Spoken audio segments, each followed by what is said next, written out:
आज कहानी तो है लेकिन कुछ दूसरे अंदाज में। उसकी वजह ये है कि आज थोड़ी देर बाद मैं आपको एक चेहरा दिखाऊंगा, बड़ा ही ख़ास चेहरा। बड़ा पुराना रिश्ता रहा है हम दोनों का, साथ में काम किया है और कुछ शौक़ भी हैं। उनको भी स्पोर्ट्स का शौक़, मुझे भी क्रिकेट का, क्राइम का। लेकिन उनसे मिला हूँ और पूरी कहानी और बातचीत आगे बढ़ाऊँ, आपको एक कहानी सुनाता हूँ। ये कहानी 190 साल पुरानी है, 190 ईयर्स एगो। तब दिल्ली में अंग्रेज़ों की हुकूमत हुआ करती थी और जो कश्मीरी गेट आजकल दिल्ली में बस अड्डे के नाम से मशहूर है, उसी कश्मीरी गेट के पास एक बंगला हुआ करता था। ये विशाल बंगला था। उस वक्त इसको मिनी राष्ट्रपति भवन भी आप कह सकते थे। इस बंगले में दिल्ली के रेजिडेंट अफसर रहा करते थे। तब रेजिडेंट अफसर वो होता था जैसे आज के दौर में एलजी या लेफ्टिनेंट गवर्नर आप कह लीजिए। तो उस वक्त जो रेजिडेंट अफसर थे उनका नाम था विलियम फ्रेजर। 1835 की बात ही है, 1835 की। विलियम फ्रेजर दिल्ली के सबसे बड़े एक तरह से अफसर हुआ करते थे अंग्रेज़ों की हुकूमत में, जैसे वैसे आज एलजी होते हैं। 1835 में एक शाम में एक पार्टी थी। विलियम फ्रेजर दिल्ली के रेजिडेंट, यानी कि दिल्ली के नंबर 1 सिटीज़न, उस पार्टी से लौट रहे थे। उन्होंने काफ़ी ड्रिंक भी कर रखी थी। उस वक्त ये जो आज के दौर में हम गाड़ियाँ और कारें देखते हैं, इसका चलन नहीं था। तब बड़े लोग बग्घियों में बैठकर निकला करते थे। विलियम फ्रेजर भी बग्घी में बैठकर उस पार्टी से अपने घर मेटकॉफ हाउस, जो उस वक्त ये जो बंगला था उसका नाम था, दिल्ली में एक तरह से एक ये पता हुआ करता था मेटकॉफ हाउस, जैसे आज एलजी हाउस है, कि यहाँ दिल्ली के सबसे बड़े अफसर रहते हैं। तो मेटकॉफ हाउस के लिए वापस उस पार्टी से आ रहे थे बग्घी में। जैसे ही मेटकॉफ हाउस के दरवाजे पर पहुँचते हैं विलियम फ्रेजर, अचानक घोड़े पर एक शख्स आता है, बिल्कुल फिल्मी स्टाइल में। घोड़ा भी उस वक्त चलन में था क्योंकि गाड़ियाँ तो होती नहीं थी। घोड़े पे बैठा हुआ वो शख्स, उसके चेहरे पर नकाब, वो शायद इंतज़ार कर रहा था विलियम फ्रेजर का कि वो बग्घी से उतरें। ठीक मेटकॉफ हाउस के दरवाजे पर वो बग्घी से जैसे ही उतरते हैं, घोड़े पर बैठा नकाबपोश एक के बाद एक 3 फायर करता है। ये तीनों गोली विलियम फ्रेजर यानी दिल्ली के रेजिडेंट अफसर को लगती है। बाद में अस्पताल ले जाया जाता है लेकिन उनकी मौत हो जाती है। अब दिल्ली के सबसे बड़े अफसर की, वो भी एक अंग्रेज़, और उसका मर्डर, हंगामा मच जाता है। उस वक्त ब्रिटेन तक ये खबर पहुंचती है, क्योंकि कोई छोटे मोटे अफसर नहीं थे विलियम फ्रेजर। बाद में अब इसकी जांच होती है। जो डिप्टी रेजिडेंट थे उस वक्त दिल्ली के विलियम फ्रेजर के अंडर में, उनका नाम था टीटी मेटकॉफ। अब टीटी मेटकॉफ दिल्ली का चार्ज लेते हैं और फौरन एक इंक्वायरी का आदेश देते हैं। 2 अफसरों को इस मर्डर केस की इंक्वायरी सौंपी जाती है। उनमें से एक थे साइमन फ्रेजर, जो उस वक्त दिल्ली सिटी के मजिस्ट्रेट थे, और दूसरे थे जॉन लॉरेंस, जो कि पानीपत के मजिस्ट्रेट थे।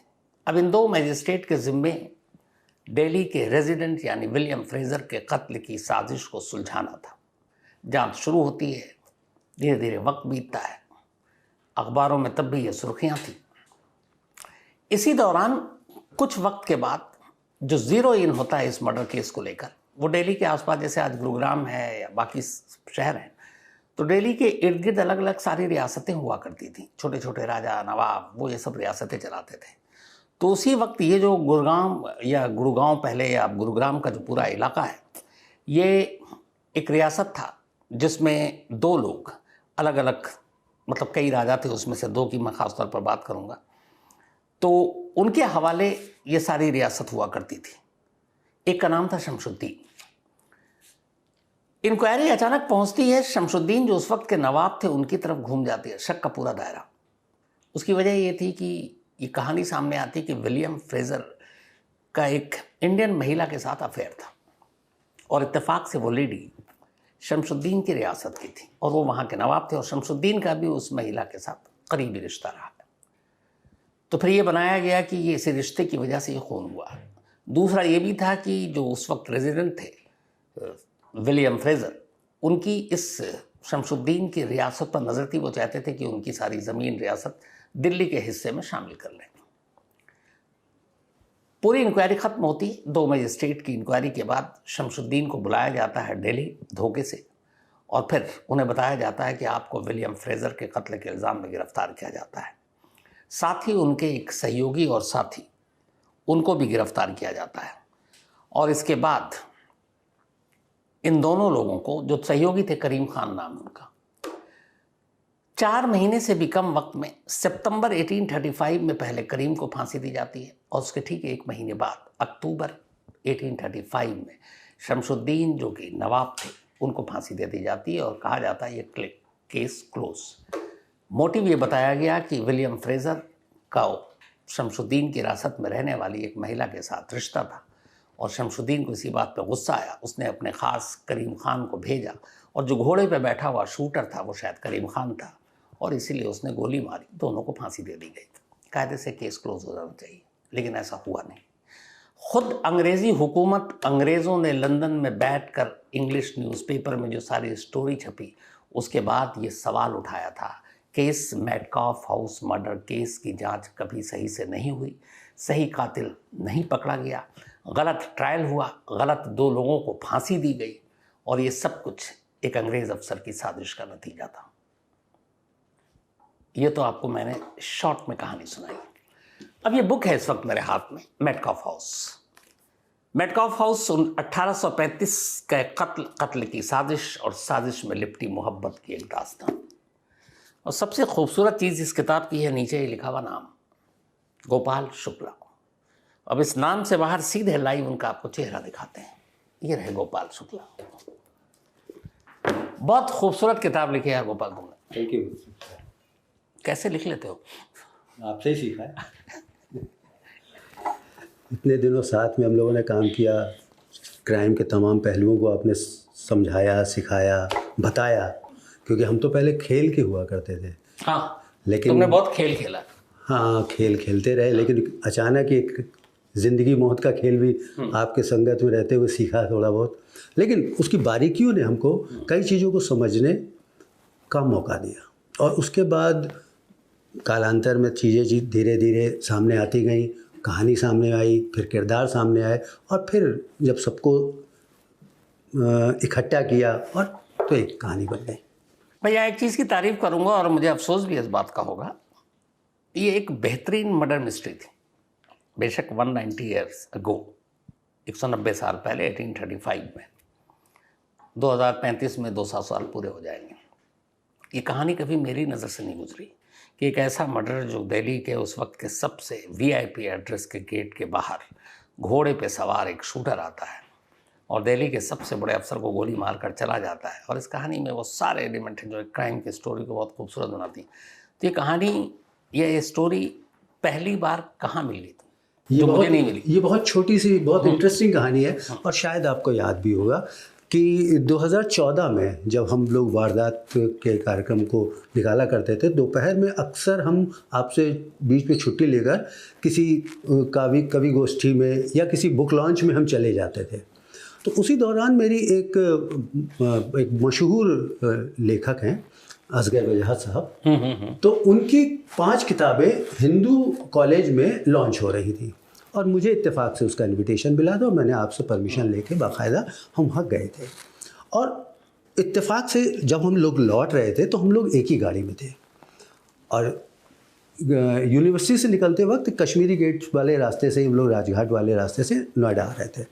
तो बाएं हाथ में ये मेटकाफ हाउस पड़ता है और उन्होंने चूँकि उससे पहले मेरा परिचय पूछ लिया था, तो मैंने उनको जब अपने बारे में जितनी भी लंबी चौड़ी हो सकती है, जो एक बाल कह सकते हैं कि बचपने में हो जाता है, तो हमने उनके सामने अपनी लंबी चौड़ी कहानी बता दी कि साहब हम क्राइम देखते हैं और ये देखते हैं वो देखते हैं। तो उन्होंने हमसे एक ही सवाल पूछा कि इस दिल्ली का सबसे बड़ा या सबसे इंटरेस्टिंग क्राइम स्टोरी कौन सी है। अब मेरी नज़र में उस समय तक 2 केस जो थे वो शायद सबसे ज़्यादा इंटरेस्टिंग थे। एक तो गीता चोपड़ा और संजय चोपड़ा वाला जो कि वेल रिनॉल्ड था, लेकिन उन्होंने कहा नहीं उससे भी पहले। तो उससे पहले मेरी नज़र में सिर्फ महात्मा गांधी का मर्डर था, जो एक पॉलिटिकल मर्डर भी था और बहुत बड़ी घटना भी थी दिल्ली के अंदर। मुझे उससे पहले की कोई भी घटना नहीं ऐसी कोई याद थी। तब वो हंसे मुस्कुराए और उन्होंने इस कहानी का सिरा पकड़ाया। फिर रास्ते में मेटकाफ हाउस भी दिखाया। हाँ, उन्होंने उसी मेटकाफ हाउस को दिखाते हुए कि ये मेटकाफ हाउस है और यहाँ पर एक मर्डर हुआ था। अभी मेटकाफ हाउस में क्या है? इस समय मेटकाफ हाउस में DRDO का दफ्तर है। अच्छा। और अब वो पब्लिक डिफेंस रिसर्च डेवलपमेंट। जी हाँ, अब वो पब्लिक एक्सेस के लिए बंद है। लेकिन करीब 1990 के आसपास ये पब्लिक एक्सेस था इसका, या ये कह सकते हैं कि अंदर जो बैंक वगैरह हैं, उनकी ब्रांचेस वगैरह हैं, तो उसके जो कस्टमर्स हैं उनको एक्सेस मिलता है एक लिमिटेड एरिया तक जाने के लिए। और मुझे इत्तेफाक से थोड़ा सा मौका अच्छा मिला कि वहाँ के जो PRO थे उनसे मेरी जान पहचान निकली और मैंने उनके थ्रू इस मेन बिल्डिंग को अपनी नंगी आंखों से देखा है। तो उस वक्त जो था 1835 में या उसके बाद में 1900 तक शायद ये वैसे ही था, उसके बाद भी रहा, आज भी उसी सूरत हालत में है या? करीब करीब, लेकिन काफ़ी हद तक बदल गया क्योंकि अंदर बहुत से और बिल्डिंग्स बना दी गई हैं। जो मेन बिल्डिंग है उसका स्ट्रक्चर तो सेम है, लेकिन बाकी और बिल्डिंगें बना दी गई हैं। किताब को लिखने से पहले कभी ये सोचा कि अच्छा ये जो मर्डर हुआ था उस वक्त, इसकी भी तो पुलिस में FIR दर्ज हुई होगी, तो वो थाना कौन सा था या उस वक्त? मैंने पता किया था, उस समय दिल्ली में कोई थाना नहीं हुआ करता। उस समय दिल्ली में पुलिस चौकी भी नहीं थी, केवल सिपाही होते थे। और चूंकि ये जो कश्मीरी गेट वाला इलाका है ये कैंट इलाका था और यहीं पे अंग्रेज़ों की पूरी छावनी होती थी, तो अंग्रेज़ों के जो भी सिपाही और वो सब यहीं आसपास होते थे। इसीलिए स्पेशली मजिस्ट्रेट जो जॉन लॉरेंस है उनको पानीपत से यहाँ पे बुलाया गया था। उसके पीछे 2 रीज़न थे। एक तो वो बहुत अच्छे इन्वेस्टिगेटर भी थे और उस ज़माने में जो सबसे इम्पॉर्टेंट चीज़ थी वो घोड़ा। जिस घोड़े को लेकर मतलब घोड़ा उनका मेन वकील होता था या मेन सवारी होती थी, तो घोड़े के बारे में उनकी सबसे अच्छी मालूमात थी। और इसमें जो एक इंटरेस्टिंग बात है जो शायद हम कहानी के इंट्रोडक्शन में कहना बताना भूल गए, कि इसमें एक उल्टी नाल का किस्सा है कि जब जो मर्डर था, जो नकाबपोश था, उसने अपने घोड़े की नाल को उल्टा कर दिया था। अच्छा, वो इसलिए ताकि पता ना चले के पैर में लगाया, ताकि हाँ, जो नाल जो घोड़े के खुर में लगाया था उसको उल्टा कर दिया था ताकि कि किसी भी इन्वेस्टिगेटर को बाद में अगर देखे अगर तो उसको ये ना अंदाज़ा लगे कि घोड़ा आ रहा था या जा रहा था। अच्छा, जैसे आप आज के ज़माने में, क्योंकि उस वक्त तो फिंगरप्रिंट भी नहीं हुआ करता था जी, तो उस वक्त घोड़े के नाल या घोड़े के पाँव के जरिए आप काफ़ी हद तक पता कर सकते हैं कि किस डायरेक्शन में कौन आया कौन। हाँ, तो उसको उसने नाल को उल्टा कर दिया था, जिसकी वजह से घोड़े की मतलब जो रास्ते में जो पहचान जो छाप बन रही थी वो कंफ्यूज कर रही थी, वो गुमराह कर रही थी। तो उसको उन्होंने किस तरह से फाइंड आउट किया, वो एक बड़ा इंटरेस्टिंग। कैसे पता चला था कि ये घोड़े का डायरेक्शन उल्टा दिखाने के लिए नाल को उल्टा? बहुत अच्छा सवाल है और बहुत अच्छा इसका जो हमको अपनी रिसर्च में मिला। मेटकाफ हाउस की मिस्टर मेटकाफ की TT मेटकाफ की एक डायरी मिली थी हमको। उस डायरी में उन्होंने पूरी घटना का जिक्र किया हुआ है। वहाँ पे एक यमुना पार के इलाके में एक छोटी सी बस्ती थी जो बंजारों की बस्ती थी और उस बंजारों की बस्ती को बसाया था विलियम फ्रेजर ने। तो वहाँ पे जो कुछ लोग थे उनको ये कह सकते हैं कि ये उनके अंदर का एक हुनर था कि वो घोड़े के खुर और उसकी मिट्टी को सूंघ कर वो घोड़े की मतलब नस्ल तक बताने की हैसियत रखते थे। तो उसी में एक कैरेक्टर निकल के आया था वीरभान और उसने वो किसी भी तरीके से जॉन लॉरेंस के पास तक आया या जॉन लॉरेंस उसके पास तक पहुँचे और फिर उसने जिस तरीके से वो पूरी रास्ते को इन्वेस्टिगेट किया, अपनी आँखों से खंगाला, वो एक बहुत इंटरेस्टिंग पहलू है जहाँ से पहला क्लू मिला था कि यहाँ कुछ गड़बड़ है। शायद कातिल ने कुछ इस तरह की हेरा फेरी की है जिसकी वजह से हम कंफ्यूज हो जाए या जो भी इन्वेस्टिगेट करे वो कंफ्यूज हो जाए। तो वो एक बहुत अच्छा इंटरेस्टिंग पहलू है। वहाँ से पहली बार जॉन लॉरेंस को लगा कि यहाँ नाल जो है वो बड़ा इंपॉर्टेंट रोल प्ले कर रही है। जैसे आज के दौर में है ना कि गाड़ियाँ वाड़ियाँ के नंबर प्लेट CCTV से हम पहुँच जाते हैं जी। तो उस वक्त ये पता चला था कि ये घोड़ा कहाँ से आया था, कौन था? हाँ, ये बहुत आखिरी तक इसके बारे में इन्वेस्टिगेशन चलती रही और बाकी अगर आपको ये सारी जानकारी लेनी है, ऐसी बात है, होशियार हो गए तुम भी, एक बुक राइटर लिखा तो खुलासा नहीं करोगे। पर ये जो मैं पूरा पढ़ रहा था, पूरी बुक मैंने पढ़ ली, 4 महीने के अंदर इंक्वायरी कंप्लीट, 4 महीने के अंदर फांसी पे भी लटका दिया, बल्कि एक को तो 3 ही महीने में लटका दिया, दूसरे को 4थे महीने में। इतनी जल्दी मतलब सब कुछ कैसे निपट गया? ये बड़ा इंटरेस्टिंग सवाल है और इसी सवाल ने हमको इस कहानी की तरफ खींचा भी कि जब मेरी असगर बजाज साहब से बात हो रही थी तो उस समय मेरे जहन में जो केस चल रहा था वो चल रहा था आरुषि वाला, क्योंकि उसको 6 साल हो गए थे और केस कंप्लीट नहीं हो रहा था, कभी मतलब कातिल नहीं मिल रहा था, कभी तमाम तरह के पहलू निकल रहे थे। और मेरे दिमाग में जब उन्होंने पूरी कहानी का सिरा हमको पकड़ाया तो उन्होंने कहा कि 4 महीने में उसको फांसी पे लटका दिया गया और खुलेआम फांसी दी गई थी। तो मेरा सबसे पहला सवाल था कि आखिर उन्होंने इतनी जल्दी इन्वेस्टिगेशन की कैसे? भाई उस समय कोई इक्विपमेंट्स नहीं, कोई आपके पास रफ्तार वाली कोई व्हीकल नहीं, आपने इतनी जल्दी सारे इन्वेस्टिगेशन कैसे कर डाले? तो ये मेरे लिए बड़ा इंटरेस्टिंग बात थी। उसको खंगालने में मुझे सबसे ज़्यादा मेहनत भी लगी और वहाँ से पता चला कि किस तरीके से उन्होंने कहानी को अपने तरीके से आगे बढ़ाया और इन्वेस्टिगेशन को अब एक सिरे तक पहुँचाया। इस केस में कोई ऐसा डॉक्यूमेंट्स या दस्तावेज है जिसमें ये पता चल सके कि जो फांसी दी गई 2 लोगों को, शमशुद्दीन और करीम, इन्होंने कभी अपना क्राइम एक्सेप्ट किया? नहीं, ये इसके लिए बाकायदा डॉक्यूमेंट है। नेशनल आर्काइव में आपको बाकायदा डॉक्यूमेंट मिल जाएंगे। मेरे पास नंबर इस समय नहीं लिखा हुआ लेकिन है, वो सारे नंबर्स हैं, वो फाइल हैं अलग अलग। उन फाइलों में पूरी डिटेलिंग लिखी हुई है कि किस तरीके से इनकी तरफ से मुकदमे को डिफेंड किया गया और किस तरह से अंग्रेज़ों की तरफ से इस मुकदमे को पूरा प्लान किया गया। बट इन्होंने कभी अपना जुर्म कबूल किया? दोनों ने नहीं किया, दोनों। लेकिन उनके ऊपर पूरी तरह से फोर्स किया जा रहा था कि आप मुकदमा एक्सेप्ट कर लें।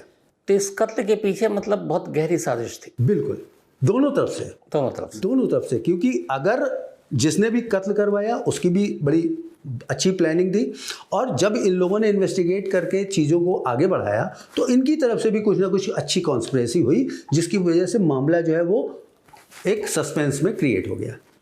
जब इन दोनों को फांसी दी गई इसके बाद ये मामला की फेयर ट्रायल नहीं हुआ, सही ट्रायल नहीं हुआ, सही मौका टाइम नहीं दिया गया, लंदन तक में ये आवाज़ क्यों उठी? लंदन तक में एक्चुअली में उस समय कलकत्ता से 2-3 अखबार छपते थे जिसके अंग्रेज़ों के कुछ करस्पॉन्डेंट्स थे और एक रॉबर्ट करके एक करस्पॉन्डेंट था जो बाकायदा शमशुद्दीन की फांसी देखने के लिए कलकत्ता से आया था। अच्छा। और इत्तेफाक देखिए कि वो उसका जिक्र है इसमें कि वो जो रिपोर्टर था वो रिपोर्टर उसी सेल में रखा गया था जिसमें शमशुद्दीन थे और रात में 2 बजे तक या मतलब आधी रात के बाद तक वो दोनों आपस में बात करते रहे। लेकिन जब शब्बा खैर करके शमशुद्दीन सोने जा रहा था तब उसने अपना इंट्रोडक्शन दिया कि मैं सोने जा रहा हूँ, मेरा नाम शमशुद्दीन है और कल मुझे फांसी होने वाली है। तो वो उसके बाद वो अंग्रेज़ रिपोर्टर सो ही नहीं पाया और उसने लाइव देखा था और उसके बाद उसने जो जिस तरीके से सारी रिपोर्टिंग की तो वो कलकत्ता के अखबारों में छपी और वही रिपोर्टिंग लंदन के अखबारों में, उस समय के टाइम्स और ऑब्जर्वर और एक और अखबार था ईस्ट कुछ करके था, उस अखबार में लाइव रिपोर्टिंग देखी। नॉट लाइव रिपोर्टिंग लेकिन हाँ वो रिपोर्टिंग रिपोर्ट की होगी। तो उसने उस फांसी के वक्त को क्या कैसे डिस्क्राइब किया? उसने पूरा डिस्क्राइब किया कि किस तरह से पब्लिक वहाँ पे हज़ार लोग। कहाँ पे फांसी हुई थी? फतेहपुरी मस्जिद के पास खुला मैदान, चांदनी चौक के लास्ट में। बिल्कुल, वहाँ पे जो मजरू का टीला जहाँ पे जिस आजकल है वो इलाके में खुला मैदान हुआ करता था। तो वहाँ पे बाकायदा मचान बनाया गया, उसमें फांसी का तख्ता लगाया गया था और उसमें हज़ारों लोगों के सामने फांसी दी गई थी।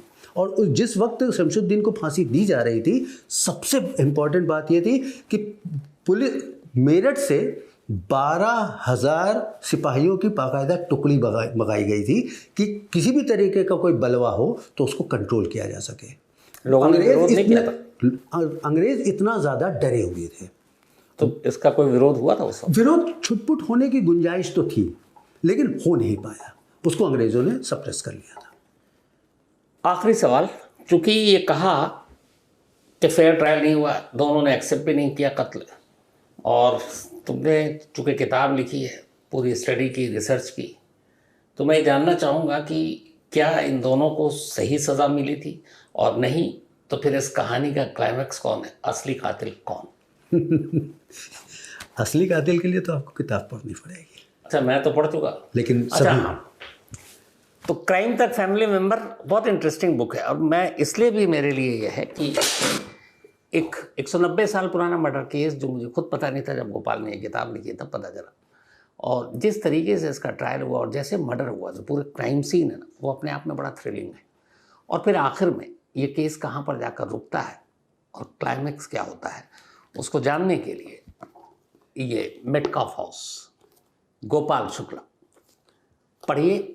और ये शायद कहाँ, अमेज़न पे है? अमेज़न पर भी है, फ्लिपकार्ट पर भी है। अच्छा हाँ, इसमें एक छोटा सा एक इम्पॉर्टेंट फैक्ट बता दें। हाँ। कि इसमें शमशुद्दीन के खिलाफ जो कुछ गवाहियों का जिक्र अंग्रेज़ों ने किया है उसमें एक नाम है मिर्ज़ा गालिब का। वाह, अच्छा वो भी तो दिल्ली से ही थे जी। तो सोचिए कि इस मर्डर केस में गालिब साहब भी हैं, मिर्ज़ा गालिब, मिर्ज़ा असदुल्ला खान साहब गालिब साहब। तो इंटरेस्टिंग किताब है, अमेज़न पे भी है और फ्लिपकार्ट पे भी है।